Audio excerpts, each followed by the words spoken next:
Welcome everyone to another session of Vimarsh. We are very grateful to Akshata Nayak because she's come once again and to give us a lot of information. And today she has a very interesting topic on supplements. As you know, many people are highly dependent on supplements, and hopefully after today's session, we'll learn from Akshata how much of it is actually required and what is her advice on we'll see how what she has to say about what we need to take versus what we just take because others do. So welcome Akshata, and I'll hand it over to you right now. Wonderful. Thank you so much, Preeti. Let me just share my screen here.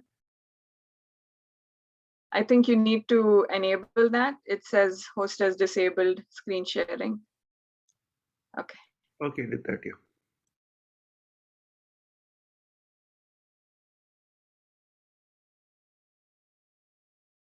Okay, can you see this? Right, this time. Okay, awesome. Okay, good morning, everybody, and thank you for having me here today. And I'm starting to recognize some names now because I've been on this for a few times, so that's always nice. My name is Akshata Nayak. I have 2 Master of Science degrees, one in biochemistry and the other in applied clinical nutrition. So I'm an applied clinical nutritionist working at Alternative Roots Wellness Center, which is my clinic in Vermont with my husband. I have my email address here. You're welcome to send me any questions that you might have. You don't have to be a patient to ask us questions, so please feel free. But if you are interested in online nutrition counseling, you can contact me about that as well. So today I wanted to talk about supplements and making sense of them, mostly because I feel like there is so much information, misinformation, confusion that it would be nice to help out with some of it.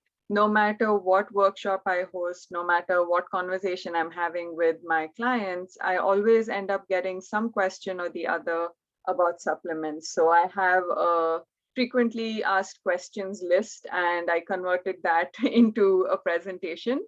So we can go through that and hopefully it'll help you understand it a little better. So why are supplements so confusing?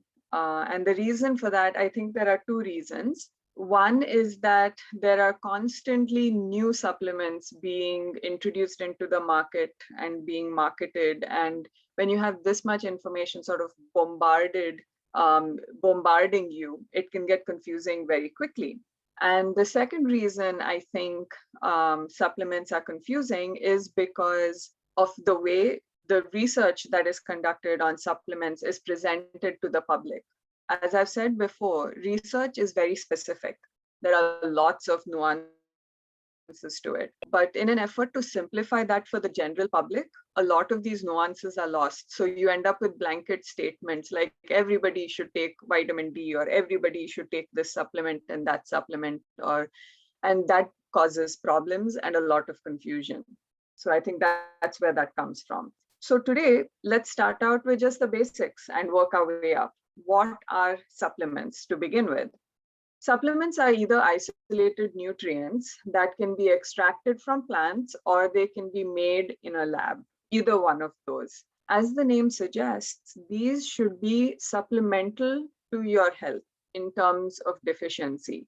They should not be a substitute for a healthy diet. So you can't supplement your way out of a problem. That's basically what I'm trying to say. And it's definitely not a get out of jail free card for anyone. So you can't, for example, just take fish oils and hope that all your cardiovascular problems will go away and you can continue eating what you're doing, maintain the same lifestyle. It needs to be a combination of things that come into play. Does everyone need supplements? Well, what I normally tell people is if you have no digestive issues, if you have no problems, gastrointestinal problems at all, or you don't have any specific deficiencies that have been diagnosed, then more often than not, you are better off spending all of that money that you would spend on supplements. You're better spending it on food.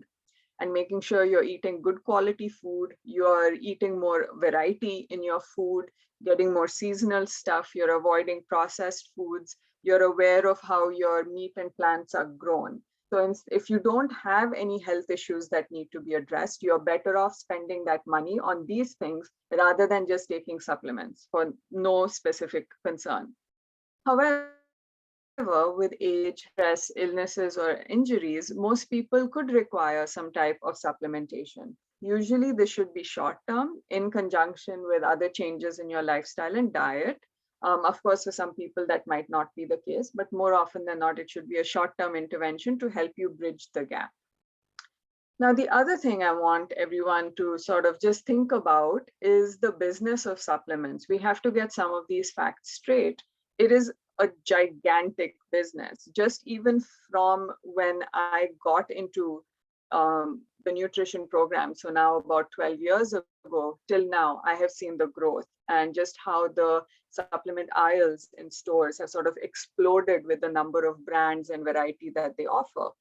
Most Americans take supplements. That's obviously not new information. That should be obvious because almost everyone we know is taking something, if nothing else, a multivitamin. It's become over a $68 billion industry, and I'm sure the number is much higher because got this number some time ago. So I'm sure the number is much higher right now. The problem with it is that it's not regulated by the FDA like medicines are, like your pharmaceuticals. And that does cause a problem because now the safety of the supplements and the effectiveness, this does not need to be proven by the maker. Instead, it falls on us, like you and me, who are going out and buying supplements to make sure that we're getting the best quality that we can buy. So that becomes a problem. And this is again where the confusion comes in. When you have 5 different brands offering you a vitamin C supplement, which one do you take? Does it really matter? That's where the confusion comes in. And the other thing that I really want to talk about, because the marketing is so pinpointed to this many times, is this idea that natural means safe, and not the case. Something being natural doesn't automatically mean it is safe. Point number one being there's no true definition for the word natural when it comes on these products. There's nothing that's been defined. So the meaning can be stretched as much as they want to fit whatever message they want to get across to you. And just because something has been extracted from a plant or something is not a medication does not mean that it is safe. A lot of us have this attitude, big deal, I'm taking it. What's the worst that could happen? Not like anything bad will happen. In some cases, there can be problems because medications and supplements can interact. So that's just something to keep in mind. The quality of the supplement matters a lot, right? So lower quality supplements will usually have more fillers and less active ingredients. And they'll have allergenic like binders and fillers like wheat and soy and milk. And they don't have to tell you this on the bottle because again, there's no regulation on how they label things. And so that's why a higher quality supplement will be better because they're screened, one, for the potency. Are they actually as potent as they claim to be? And any toxic compounds, any contaminants, high quality ones do get screened. Here's the confusing part. The most expensive supplement is not necessarily a high quality supplement. And the cheapest supplement is not necessarily a low quality supplement. So again, this is why it becomes important to talk to somebody who knows supplements well enough to help you sort of figure out this maze, which has been put up by the marketing agencies that handle these different brands. And remember that something is not better than nothing. Again, the same attitude of natural is safe. At least, nothing bad can happen. Same thing. In some cases, you might be better off not taking anything. And that's important to remember. So then those are questions I'm asked about on a frequent basis. And then I realized over my conversations with my friends that with my clients, that there are some questions I want you to ask before you start taking supplements. And so these are the questions that I would like you to really think about. So you want to ask a healthcare professional. You can ask them these questions or ask yourself these questions and find someone who will help you figure it out. Either way, are supplements necessary for you? How many should I take? Can I digest and absorb these supplements so I get the most benefit out of them? What form of supplements should I take? And should I take ones that claim to be, whole foods, or ones that have been extracted, ones that have been synthesized in a lab? Is one better than the other? So these are the questions I want you to ask before you start taking any supplement. So let's go through these one at a time so I can tell you what this means. Are supplements necessary? That's the first one. Let's start with that. So are supplements necessary? This I mentioned it a little bit in the beginning, where does everyone need to take supplements? So are supplements necessary? Not really. If you have a specific concern, then yes, you might be able to find something that helps you address it. But it doesn't mean everyone needs to be taking supplements. They can be helpful with short-term deficiencies. So if you have something that is caused, an illness or something, you were on antibiotics for a while. So that's a short-term thing that has happened to you, which means in the short term, you need to take some supplement to help balance that out. But if you need long-term support, then the supplement needs to be combined with healthy diet choices, with healthy lifestyle choices. You can't just rely on the supplement just by itself. At that point, you're just taking another pill. You have to understand that when possible, it's best to get it through your food, because nutrients are packaged more efficiently in a naturally occurring food. That's just how nature packages it, and it does a really good job. And we haven't been able to crack that really yet, even with whole food supplements. So it's best if you can get it from food. If you don't have any specific concern, don't stress as much about needing to take supplements. Eat different colored fruits and vegetables to get a mix of what are called phytonutrients. Phyto means plants, right? So when you eat fruits, when you eat vegetables, you get these nutrients from plants, which are in addition to minerals and vitamins, and they really help sort of bind everything together and gives you a lot of other benefits. And so that is the extra stuff that you can get from food that you can't get from a pill. So those are just some things to keep in mind there.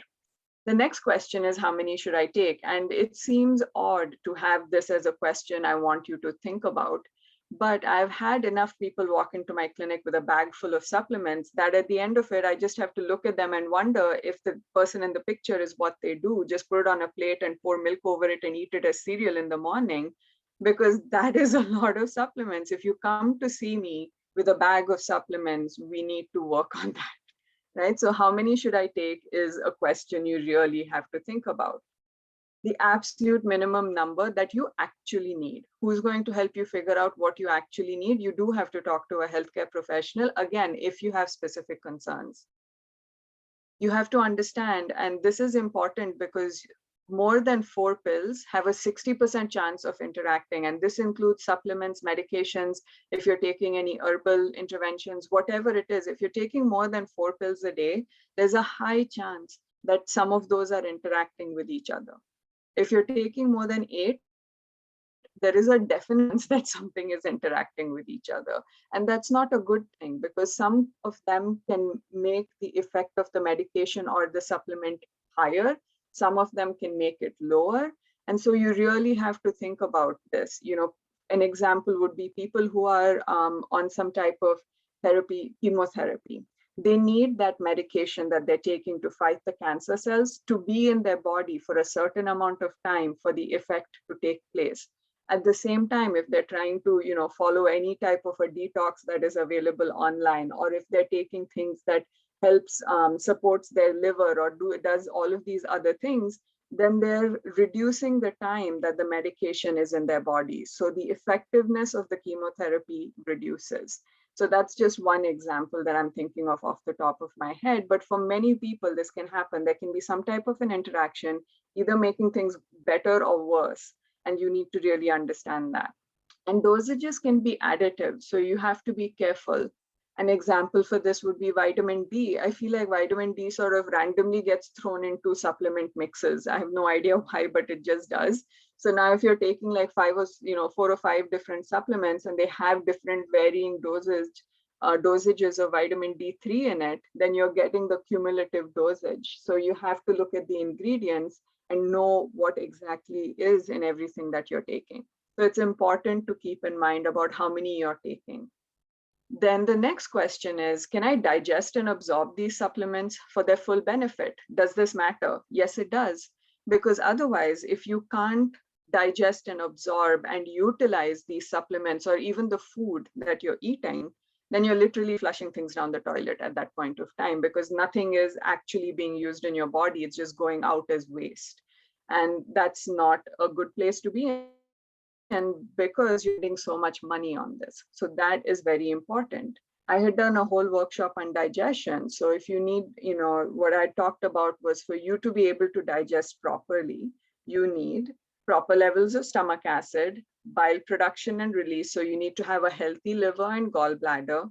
You need to have a healthy intestinal lining. So if you're somebody who has gastrointestinal problems, IBS, Crohn's, celiac, anything like that, then your digestion, your absorption is affected. You need to have good gut microbes present. If you're somebody who's been on high dosages of antibiotics for a long time or short time, and you haven't replenished all of them, then that means you're not digesting and absorbing as well as you could. And plus, you need to make sure you actually have regular bowel movements, because yes, just as important as digesting and absorbing all of this is, it is just as important to get rid of the waste so it's not sitting around in your body. So all of these steps become important. So if you have a problem in any of these things, then yes, you might be spending all of this money on the best food and the best supplements and everything else. But unless you support yourself through these steps, you're not getting the most bang for your buck, right? You're not getting the best benefit that you could. You may be getting some of it. You could be doing much better if these things have been addressed for you. And then what form should I take? This is something that not everybody really knows about. So I'll be talking about this a little bit in more detail. Does the form of the supplement matter? And what do I mean by form? Different forms of a single nutrient are utilized differently by our body. So for example, if you take magnesium as a supplement, which a lot of people take, it's excellent for pain control. If people have chronic pain issues, magnesium can really make a big difference for them. But magnesium glycinate, magnesium citrate, magnesium oxide, these are only 3 different types of magnesium ingredients that you can find in a supplement. The glycinate is a highly absorbable form. It's the best form you can use. The magnesium citrate is absorbable, but it can give you loose bowels if you take a high dose. Magnesium oxide is barely usable, but it's the most commonly found form in the supplements, right? So you have to know not only what you need to take, but what form of it. So again, this is why the confusion comes in, is there's just all of this information that you're reading online, or someone at the store tells you this, or you just need to make sure you're getting your information from the right source, and that people are able to help you understand why you're taking what you're taking, and what are the benefits that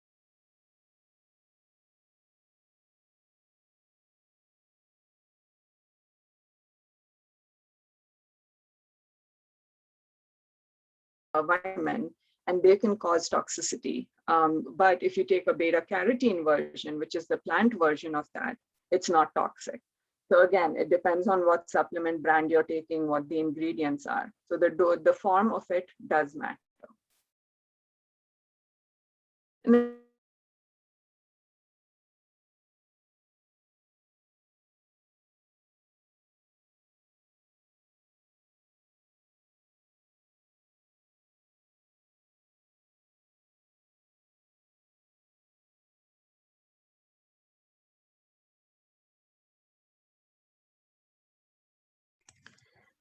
I think Akshata had some connection problems. We'll wait for a minute for her to get back on.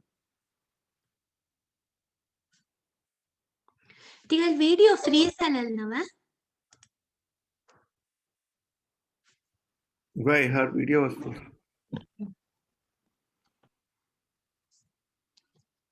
Hi. sorry about that. I don't know what happened. No worries. Your video is actually frozen for a few seconds. So, Oh, okay. So I'll start with this slide again then. yeah, if you don't mind. Yeah, absolutely.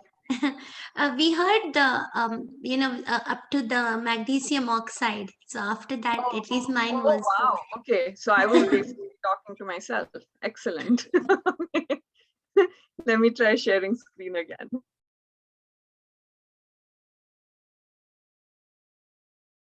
Okay, can you see this? Okay. Yes, Okay. yes. If you can Looks show like, the previous slide, Akshata. yeah, I'm trying to get to it, and I think my PowerPoint has just frozen, so I need to close that and start it again. Sorry about that. Yeah, no problem. No worries. Thank you.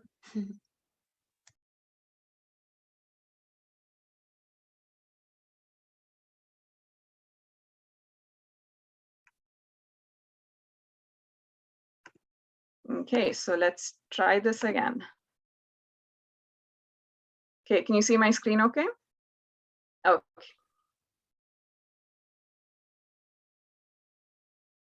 Okay, so we talked about the different types of magnesium, and so the glycinate, citrate, and oxide, where oxide is the most commonly found one in supplements, but glycinate or citrate are the more absorbable ones. But if you take the citrate version, you have to be very careful about dosages because it can cause loose bowels if you're taking it at moderate to high levels, depending on your tolerance. So that's just something to keep in mind. And then certain forms can have a higher toxicity than others. So if you're taking vitamin A, then a palmitate or a retinol or the synthetic versions of that vitamin, and that can cause toxic levels. But a beta carotene version of that vitamin does not cause that. So that's something also to keep in mind, why it becomes important that you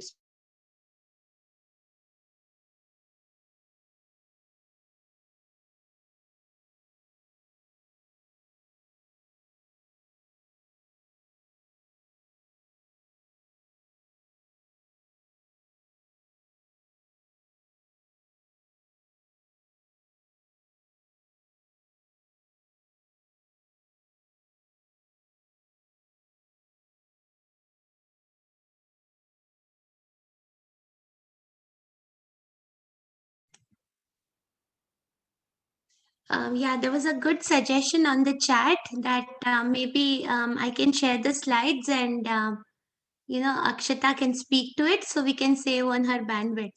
So when she joins in again, I'll do that. I'll share the slides and she can talk.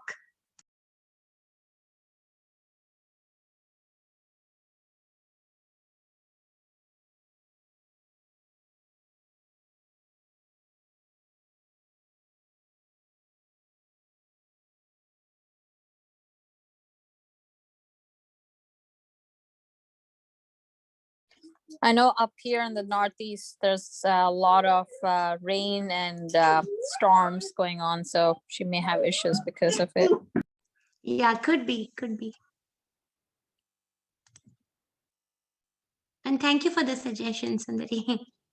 Yeah, no worries. Kind of do this during work too.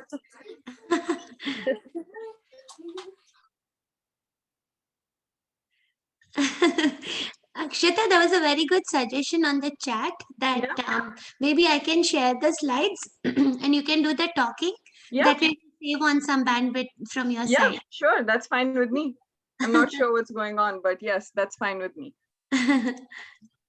Yeah, I'm looking at your slide deck and you were on slide 17, right? Wait. Yeah.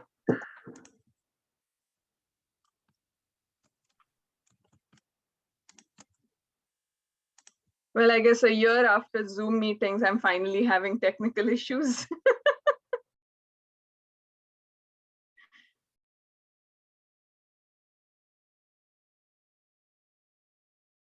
Yeah, so then we were talking about the next one, which is the vitamin A. And so if you click again, yeah. So the vitamin A, there are two versions. You can have the animal or the synthetic derived ones, which is the palmitate or the retinol, and that can cause toxic levels depending on the dosage you're taking. But the beta carotene version of that doesn't have the same effect. And so this also makes it important to understand what supplement you're taking, why you're taking, and also that you need to speak to somebody who can look at all of this for you, so it's not as confusing. I also feel sometimes that supplements get confusing because we try to answer the questions ourselves rather than talking to someone who can do this for us. So that's just something to keep in mind. Okay, next. And then the last one is about taking supplements from whole foods or using something which they're called nutraceuticals. And we can talk about that on the next slide. Yeah.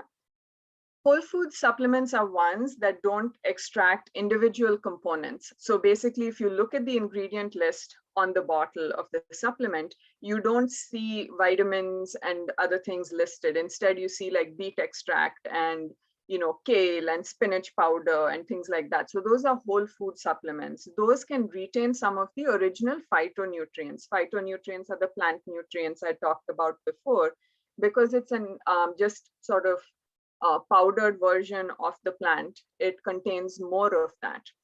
Whereas for nutraceuticals, next, nutraceuticals extract specific components and they create high dose nutrient supplements, right? So pharmaceuticals, nutraceuticals, they tried to play off of that for some reason, but that's why they're called nutraceuticals. So this is where you will see vitamin B complex and each one listed with the dosage of each one listed as well. Those are called nutraceuticals. Now, which one is better for you? Next.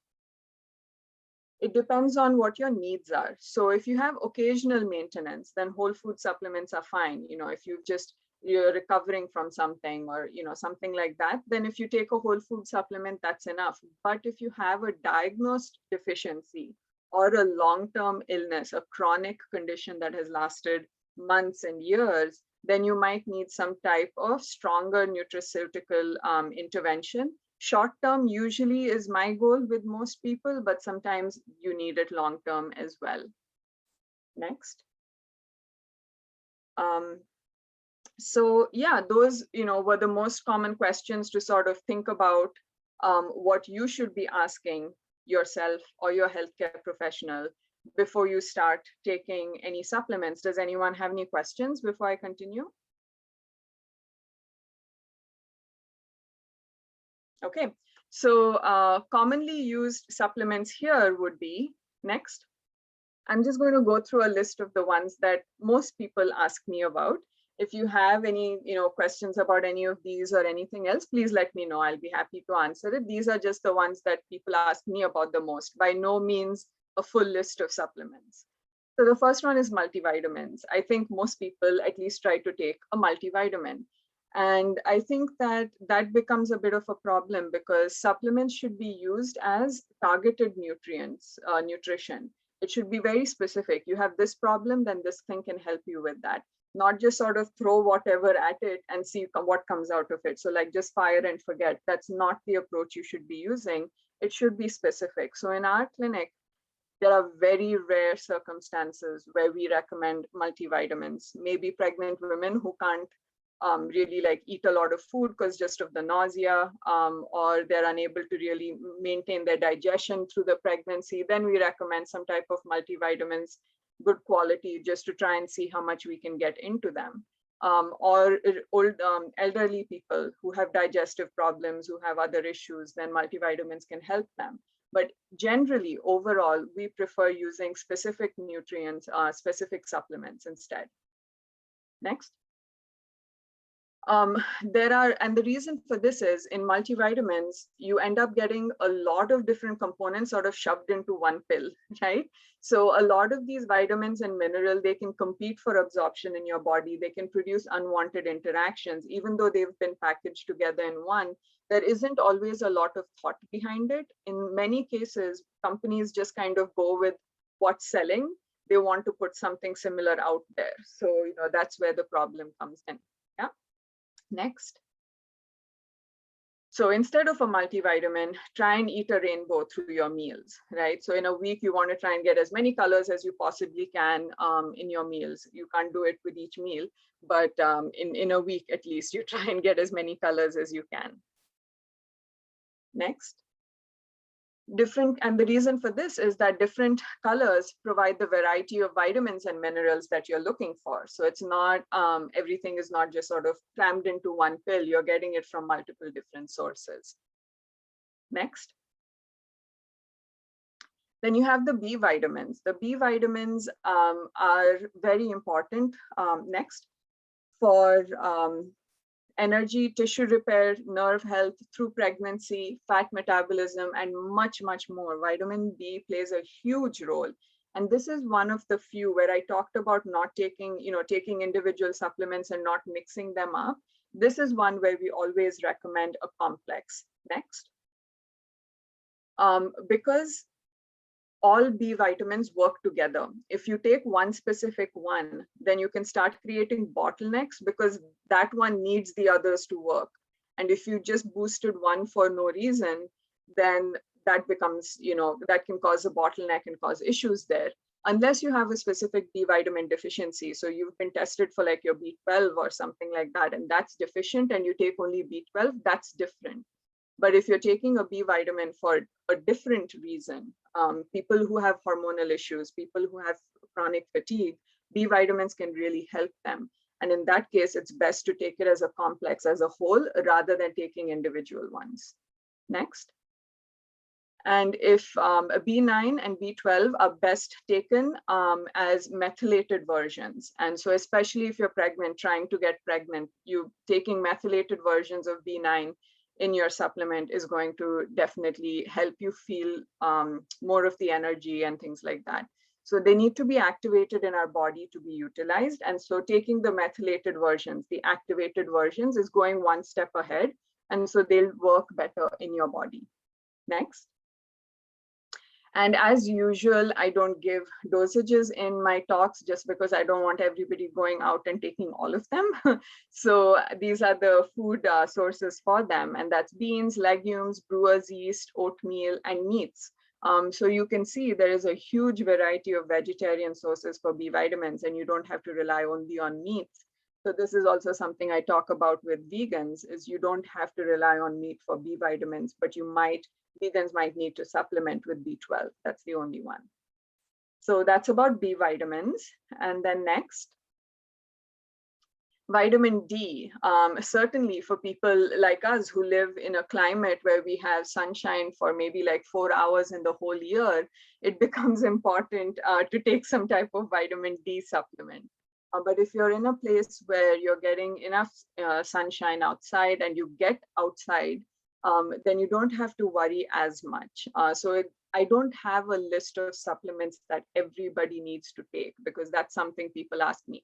What are 3 supplements everybody needs to take? And I don't have a straight out answer for that. Not because I'm trying to complicate it or try to get people to become my patients, but just because I don't think it works that way. And vitamin D is one that is usually put on that list. 3 supplements or 5 supplements everyone should take. Vitamin D is always on it. So next. It's required for many things: calcium metabolism, bone health, cell growth, neurotransmitter function, and a lot more. I would say in the last 5 to 7 years, there are more and more roles that people are finding for vitamin D, different cells that have vitamin D receptors on them, which mean that they rely on vitamin D for some reason or the other. So there's more and more being studied about this and understood. And it needs to be taken as D3, which on your bottle will be listed as cholecalciferol. And the ingredient that has this in the highest quantity is wool oil or lanolin. So this is not vegetarian or vegan. It's wool oil or lanolin, and they're the common sources. And it should be best if it's in a liquid oil form and not the freeze-dried form. Freeze-dried form, you'll see powder in a capsule. Liquid oil, vitamin D usually gets sold as little pearls. They're these really tiny gel caps type of a thing with liquid oil in there. And that's the best type of vitamin D that you can take. Next. Fortified foods like milk and cereals get fortified with D2, not D3. So it's a different form of it, ergocalciferol. It's a weak analog. So it can do its job, but it doesn't do it as well as D3 does. So it's poorly absorbed. It's not utilized the same as D3, but of course it helps if you are in an area that has severe deficiencies. I'm talking about like geographically speaking.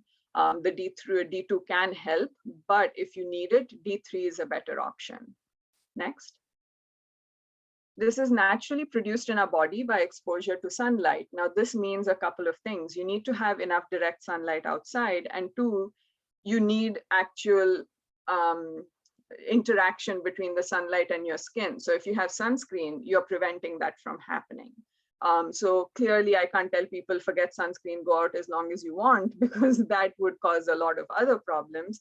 But if you are somebody, again, who does use sunscreen very religiously when you're outside, then you might be somebody who needs your vitamin D levels tested to see if you need some, because you can get it through some foods. So that's the next one. You need healthy skin, liver, and kidneys to make the vitamin D when you're exposed to sunlight. So if you have liver issues, if you have any kidney issues, then your body might not be doing it as well as it could be. And then the food sources are fish, eggs, liver, mushrooms. So in terms of vegetarian sources, there aren't as many, unfortunately. So again, the best thing you can do for your vitamin D is it's a very easy test to add on when you're getting your annual or regular physical checkup, and just get it done as a blood test to find out how you're doing. And if you need something, take a supplement for it, but don't just take it without knowing that information. Next. Fish oils. This is another very common one. Next. It's important for development and maintenance of heart, eye, brain, and nerve tissues. So clearly important things in our body. Next. You want to try and buy the best quality that you can afford for this one. And the reason for that, fish oils can get expensive very quickly, the supplements. And you want to try and buy the best quality you can, mostly because the lower quality ones will have heavy metal contamination. If you think about the fish that these oils are being extracted from, if you have the smaller fish, or if there's no processing being done to test for and remove the heavy metals, they stay in the supplements. And cheap brands will also dilute the fish oils with something else and then claim that there is X amount of oil in there without telling you exactly what is in there. So this is why this would be something, if there is a supplement you spend money on when you're taking it, it would be fish oils, definitely. The amount on the bottle matters. 1,000 milligram of total marine lipid, which is how it gets branded or labeled, when they don't want to tell you what's in it. It just says 1,000 milligrams of total marine lipid, and people usually are recommended to take a gram of fish oils. So people then think 1,000 milligrams, 1 gram of fish oil would be the same as 1 gram of total marine lipid, and that's not the case. It's very different. So then you have to find ones that actually list the amount of EPA and DHA specifically, so you know if that adds up to 1,000 and you're actually getting the 1,000 milligram of the fish oil or 1 gram of fish oil. So that's just another way that people always have to find loopholes and ways they can get around things. And this is another way that they find it. People who do marketing and write labels are seriously, almost every single time I think about it, they're the bane of my existence as a nutritionist. They constantly make my job more and more difficult. Job security, yes, but more complicated. So dietary, one thing that I didn't add here that I'd like to talk about is for those who don't eat fish, so vegans and vegetarians, now you get algal versions, which have EPA and DHA. It's from algae. It has the EPA, it has the DHA. It's very well made, depending on the brand you're getting. But that is a great way for vegetarians and vegans to get fish oils, to get EPA and DHA without having to use fish oils. So the dietary sources are fish oils. You have mackerel, bangda, and all of those are high in oil. So oily fish, salmon, algae, grass-fed meats. And there are nuts and seeds which are high, like you have flax seeds, walnuts. These are high in EPA and DHA. The only problem is that it's not the final step of the EPA and DHA which our body can utilize. The plant sources have it one level higher. So it needs to go through some processing. So as long as your body can do that, you're all set. Just add flax seeds to your stuff, add more walnuts into your diet, and that'll be great. But if you're unable to complete that step, then you might need to take the supplement to help out. Next. Calcium. A lot of people take this because of bone density concerns. Next. Important for bone health, blood clotting, nerve transmission, muscle contraction. There is a lot that goes on with calcium, so it's very important. Next. There are many forms, just like I talked about magnesium. Calcium also has a bunch of different forms. You have calcium carbonate, which is essentially chalk. It's poorly absorbed and it neutralizes acid in your body. And this is usually the most common form of calcium that is found in supplements, but your body can't use it very well. Calcium lactate and gluconate have good absorption. Citrate has good absorption, but the same thing as magnesium citrate. If you take a very high dose, then it will cause loose bowels. So that's just something to keep in mind. Next. Your body can absorb only a certain amount of calcium every time you take it. So if you need to be taking more than 500 milligrams per day, per serving, depending on what your bone density scan looks like, you want to take it in multiple doses rather than trying to take 1500 milligrams or something in one capsule, because you'll get more benefit out of it if you spread it out. It becomes a little more painful because you have to remember through the day to take these supplements, but it definitely does a better job of what it needs to do. And next. Dietary sources are dark leafy greens, soybeans, cabbage, broccoli, salmon, dairy, and gram for gram, for the amount that milk industry always tries to harp on how you get your calcium through milk. Gram for gram, leafy greens have nearly twice the calcium you can get from the same one serving of milk if you take one serving of each of them. So it's pretty amazing to think that you can get so much more from dark leafy greens. So kale, spinach, bhaji palo, whatever it is, you can all very, very good for you when it comes to needing to get calcium. Next. Probiotics. So this again is one that I get asked about very often. Next. It's used to repopulate the microbes in your gut. They help with digestive health, bloating, and bowel issues. And as I'd mentioned in my workshop last time, new research is showing how they can play a significant role in your mental health as well. Next. Health benefits are strain specific. So you have to make sure that it has the genus, species, and strain number on the bottle. If the bottle itself in the ingredient list is not giving you these three, don't buy that supplement, because if they're not telling you what's in it, it's not something that's going to help you. So you need to know if it's Lactobacillus acidophilus NCFM or Bifidobacterium infantis BI07. So each one of these strains have different benefits that they can give you. And if you just see Lactobacillus or you see only Lactobacillus and acidophilus, it doesn't mean it's going to do the job it needs to do. Next. It must be stored cold to preserve potency, though there are new ones that are coming out now which are considered shelf stable. It's just how they've been produced. But usually they need to be stored in cold to preserve potency. Therapeutic doses are about 6 to 60 billion CFU. CFU is colony forming units per day. So it's a pretty significant amount. When you eat it from food, if you eat fermented foods like yogurt and things like that, you get a few million CFU per serving, right? If you're thinking about therapeutic doses, 6 to 60 billion, that's a huge difference. And this is why if you've had some type of traumatic experience, physically or mental, if you've had antibiotic therapy, if you've had any of sudden trauma of some kind or treatment, long treatment, it's best to take some type of probiotic to help you depending on your symptoms, because the therapeutic dose is so much higher than what you can get from a dietary source. Next. They have, as I just said, insufficient therapeutic doses, or they're not the required strains. Again, you can't try and with the yogurt you made at home, or even in a production facility, you can't try and raise a particular strain of bacteria like this. It's not easy to do that for a food source. And so it may not be the strain. So you can get general wellness from it. You can't get specific benefits. So kefir, yogurt, kimchi, all of these are definitely good sources of probiotic if you aren't looking for something in particular. Yeah. So after having thrown all of this at all of you, what are the take-home messages? So the most important points to remember. Next. Yeah. Supplements are not a substitution for a healthy diet or a healthy lifestyle. You cannot supplement your way out of a problem. Next. Not everyone needs to take supplements. So you really have to question, do I need this? Who is telling me to take it? Why do I need it? Is it just because it helps somebody else? Next.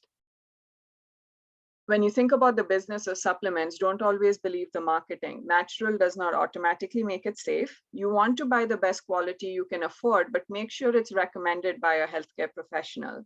Something is not always better than nothing. Next.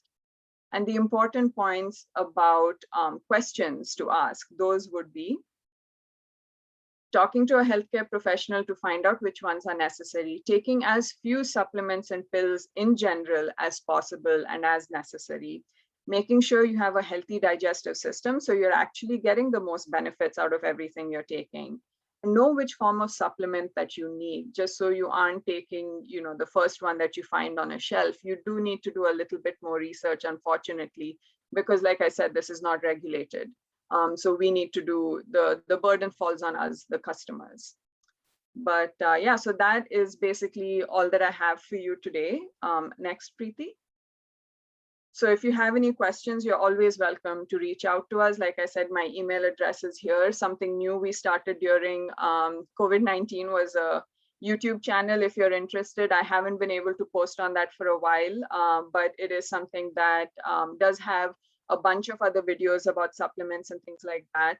So you're welcome to take a look and subscribe if you'd like to. If you have any questions, I'll be happy to answer them.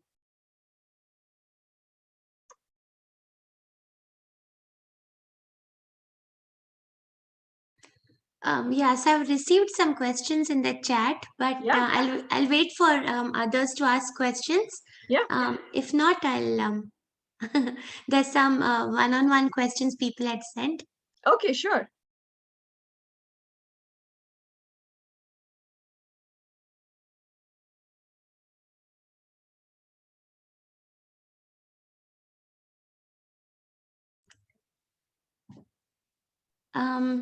Okay, I guess people are a little bit shy today to ask questions. I don't have my video on because, yeah, it's not working very well. Yeah. Larry, for the bhaji, for the greens, Yeah. one question I had was, does cooking them take away a lot of the nutrients? Is it always better to have them raw or? No, a combination is always helpful. So, if you are somebody who can do salads and you eat some of these greens in the raw state, that's great because you will get some nutrients at higher levels there. But cooking actually in some cases helps reduce some things that are binding some of the other nutrients in the food and opens it up so these nutrients are now available. So raw and cooked are both perfectly fine. Choose whatever it is that works for you and the type of meals that you eat. Great, thank you. Yeah.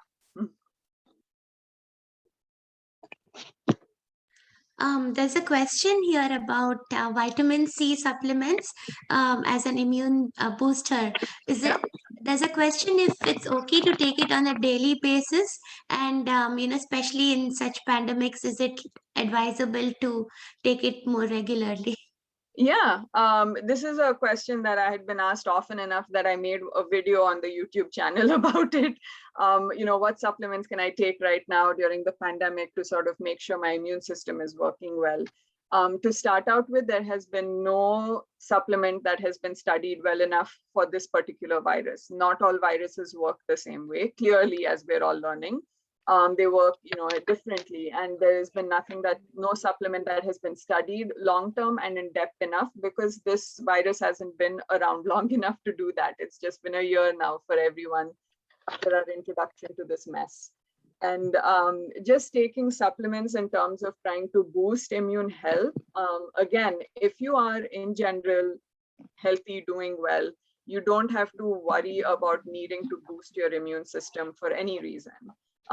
If you are somebody who usually gets colds often, or you're somebody who, you feel sick often, or you always get the flu or things like that, then yes, vitamin C can certainly help you. And taking it on a daily basis is not usually a problem because it's water soluble, so you pee out the extra. So it's not something, it's not a fat soluble vitamin like D3, which can accumulate in the fat in your body. And so that reduces the toxicity possibilities. Yeah.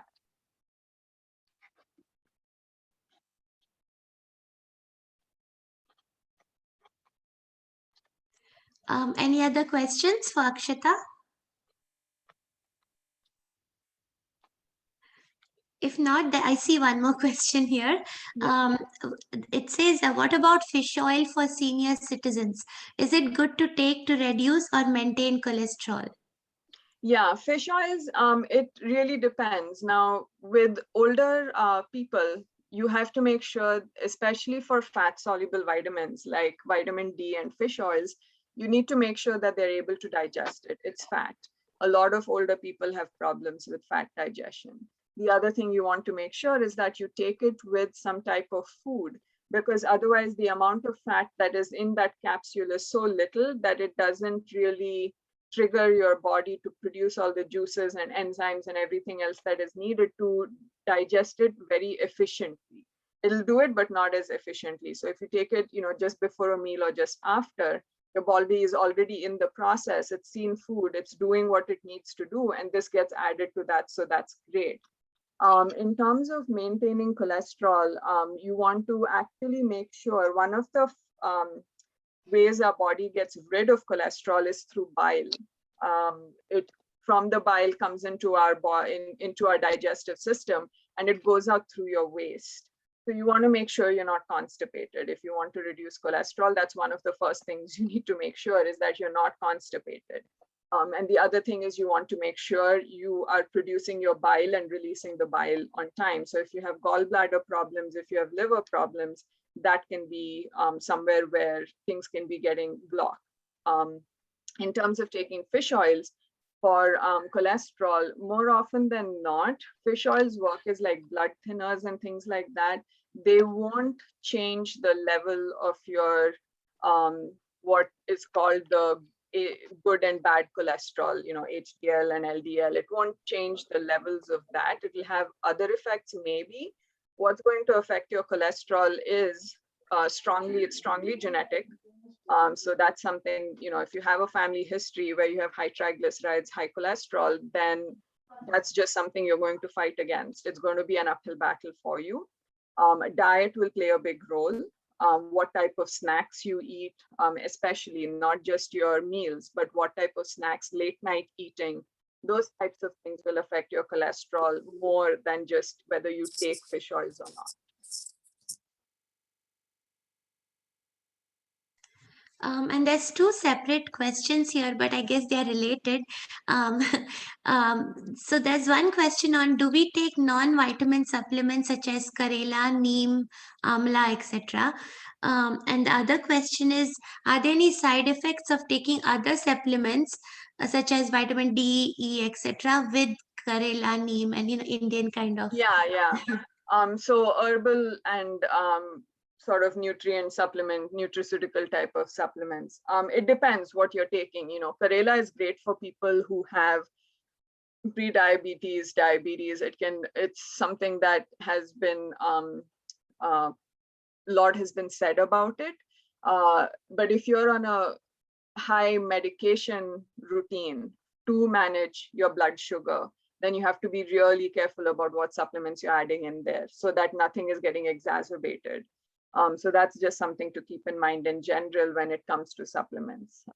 Taking things like Karela, Amla, again, I would have to know why you think you need those. Do you really need them? If there is no particular reason, then there's no reason to take them. It's not, like I said, something is not always better than nothing. So in some cases, it might be better to just not take anything.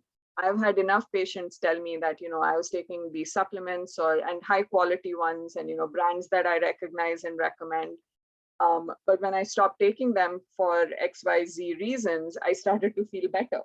So, it's just one of those things that you take them because you think it can help you, but then it might not be working the way you think it is. So it's just something to keep in mind. why are you taking the amla, the karela? That would be important. Will you have an interaction between nutraceuticals and herbals? You could, again, depending on what they do. An example here would be fish oils, garlic. So fish oils are blood thinners. Garlic supplements are blood thinners. If you're on a blood thinner on top of that, now you're on 3 blood thinners. 2 of them that you're taking, thinking that natural is safe, right? So you have to be really careful about how you mix these things. So that's why I keep saying, it's easy to get drawn into this idea of taking something natural to help your body recover, but it's very important to make sure you speak to somebody who can look at these interactions, especially to make sure you're staying safe. Thank you, Akshata. I had a Yeah. question. Yeah. Can I? Sorry, my video is not on. This is That's Sharmila. okay. You talked about magnesium for pain management. Like, Yeah. but I could not figure out like what would be good for someone who has like osteoarthritis, like taking it as a daily supplement. Can you Yeah. please talk more about it? Thank you. Yeah, osteoarthritis, actually magnesium can help overall for pain management because it acts like the gatekeeper of the channels that sort of shuttle pain, using very basic terminology for complicated anatomy. But, so they act as gatekeepers. So if the magnesium ion isn't there doing its job, then pain moves more freely. So if you take magnesium, it can help slow things down and make it more bearable and easier. So that's how magnesium helps with pain. With osteoarthritis, there have been some studies which have shown that it can be helpful as well. The exact mechanism of what it does with osteoarthritis, I don't remember that off the top of my head. I'll have to look that up for you. So you're welcome to email me and I can look that up and let you know. Thank you. Yeah, you're I'll welcome. email you. Thanks. Yeah. Hey, hi. Hi. Hi, this is Archana. Somehow, even my camera is not working. Sorry about that. So, yeah, this was very helpful. Good. And I used to think, taking supplements is a good thing. But now you Yeah, it have, can be. I mean, like you said, only if you need it. So now I Yes. understand that.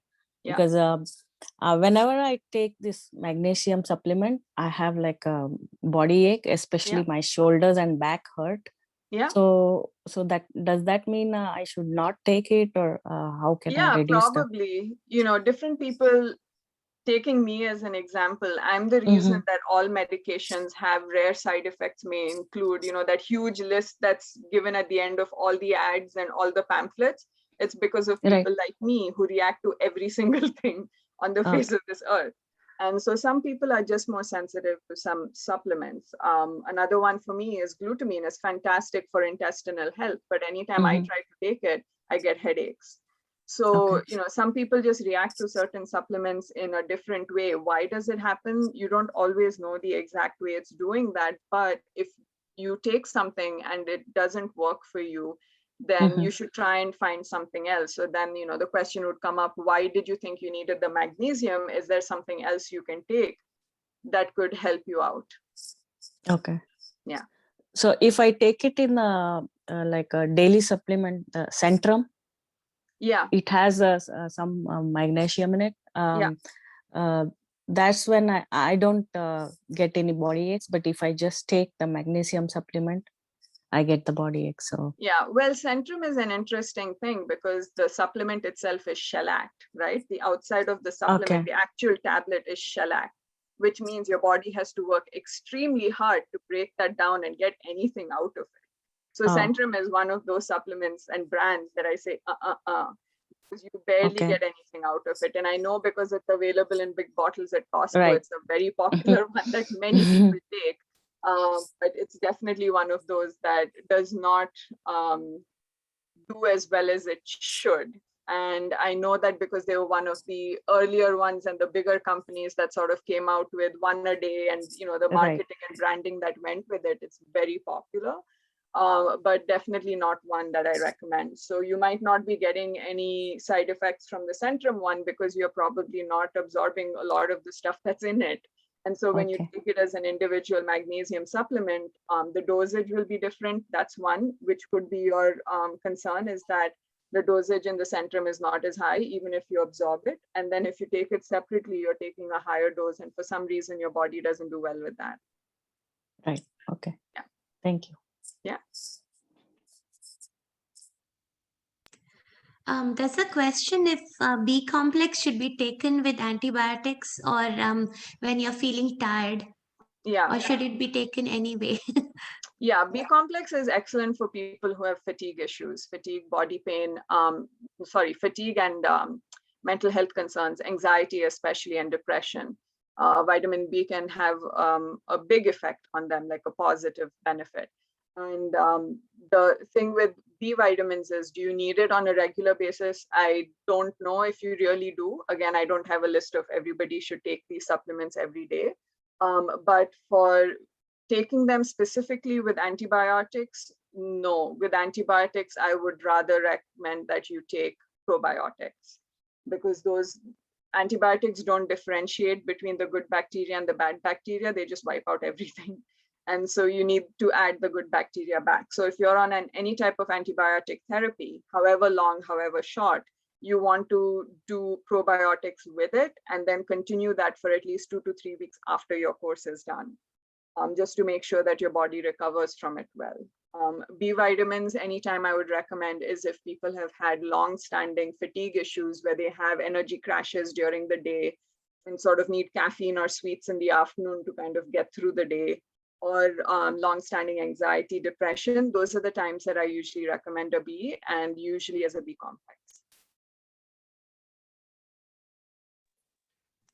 Hello, Akshata. I have a question. Yeah. I'm Anusha. So Hi, my Anusha. question- Yeah, I am 27 and I got married in the month of February back in India. Yeah. So there some doctors have suggested some 60 tablet and every alternative days. That is also multivitamin and mineral soft gels. Okay. The company is Cipla and the name is Maxi Rich. So Okay. is it any side effect if you take alternatively for only like 60 tablets per day, But one after food? I'm not sure I know exactly why it was recommended. She said it's to just to make sure. I was in a lot of pressure, like office and closure and a lot of stuff. So she said it is good to take, not like for a lifetime or something. Yeah, for a 6 short term. tablets you take, it is actually having all the different types of vitamins like C, Yeah. D, B1, B2 and all that. Yeah. So is Yeah, that so again, when you take a multivitamin, you don't always get all of those supplements in the amounts that have been listed in the dosage on the package, just because of the way it needs to be sort of put together in one single pill. You might not get the best benefit out of it. If there are reasons, I can understand why, if somebody is under a lot of stress, then recommending some type of supplements can seem useful. What I would recommend, if you have it already, I don't know those brands at all. So if you've had it already, if you've been taking it for a few days, you can stop for a couple and see how you feel. Do you feel any different? If you do, then you know the answer, that taking it was helping you, and you can continue it if you'd like. But otherwise, I would recommend trying to just see if you can do without it, because again, multivitamins are just a mix of things and you don't always get everything that you need from it. okay? Because I was never taken before. Yeah. Only Feb I started. I got started Yeah. every day. So if I take every day and one day if I stop, I was feeling like, oh, there is no energy in me. Actually, I was just Yeah, feeling myself. it can definitely. Never underestimate the effect of the placebo effect, right? We all feel it. We feel like if we take it, we feel better. So that's Correct. fine. If this is another thing, is again, not knowing the brand, not knowing the ingredients very well, it's difficult for me to say it. But there are certain times where I think that if placebo effect helps, then why not? Again, without knowing specifics, that's a very general statement. But that's just if you started just in February, it's been a couple of months. So I'm assuming the 60 tablets will be running out soon, if you've been taking them regularly. 8 more is left. I guess you'll find out when the 60 tablets run out how you're doing. Yeah. I skipped many of them, so only 8 of them are remaining. So Yeah, I'm taking so you'll find out in another week how you're doing. Correct. True. Thank you. Yeah, you're welcome. Akshata, there's a question here about is flax oil a good substitute for fish oil? Yeah, so between flax and fish oil, that's the difference that I talked about, where flax seeds or the flax oil can help you get to the final EPA and DHA, which are the omega-3 fats that help with cardiovascular problems, nerve issues, all of that. That EPA and DHA is what you need. Flax oil is a few steps before that. So if your body can go from the what's in the flax oil to the EPA and DHA, it has the enzymes and is able to make that conversion, that's great. You can take flax oil and that's perfectly fine. You can just crush flax seeds and put it on cereal, put it in your smoothie, do whatever, chia seeds, all of these have the precursors. They don't have the EPA and DHA. So as long as your body, there's no other bottleneck, there's no other concern going on, your body will convert it to the EPA and DHA and you'll get the benefits of it. But if you're somebody who already has cardiovascular problems, you have maybe digestive issues, you have a couple of other things going on, it's better for you to get the fish oil or get the EPA and DHA through the algal oil if you're vegetarian or vegan. You can use these two supplements to help you out with that much better than the flax oil will do. Thank you. Yeah. Thank you. That was my And there's a last question I see on the chat. Are there any supplements for kids? Because sometimes kids can be fussy eaters. Yeah. Yeah, with kids, I think, you basically have to look at when they're picky eaters. First thing, please talk to their pediatricians, because in many cases, I feel like as parents, we have way higher expectations of what we should be able to do and what our kids should be doing than what actually is the case. So it's always a good reality check to talk to your pediatrician. And that's something that I had to do early on, being a nutritionist, having a kid. My daughter's 3 years old. So being a nutritionist, having a kid, it was difficult for me. I was always thinking, she hasn't eaten this color, she hasn't done that. She was growing fine. It wasn't bothering her. It was bothering me more than her. So one, always make sure that you speak to your pediatrician to see and chart their growth and make sure they're growing well. If they're growing well, they're reaching their all their marks that they need to. Really, we need to stop stressing about what food kids are eating. That's one thing. It took us a while with Ava just to sort of get her used to all kinds of foods. And over a period of time, like, we just made it that whatever we are eating, she eats. We don't make special food for her. That got exhausting very quickly. So now she has started, she eats all the upkari. She loves upkaris and she loves dals. So, and dosa, paul mastavarta. So those are the things with pudi chutney. So that's her favorite stuff. So now I'm sort of working on Konkani for Eva, trying to get her to learn Konkani since she's eating the Konkani foods. That's so cute. Akshita, actually, we have cooking classes for kids in KAOCA. so maybe she can attend. Yes, I know. Well, at 3, we have her digital footprint is a little still low for her. So she gets very overwhelmed with Zoom, because we tried that when daycares were closed with her friends. And it was a little overwhelming for her. Even Amgal family video call, she just like watches for a few minutes and goes away. So instead, actually, just as a digress, just digress a bit, but I created a Konkani book for her. And so I'm actually publishing it as a business. It's called. So I just, I made it, and it's been a lot of fun for me too, to sort of create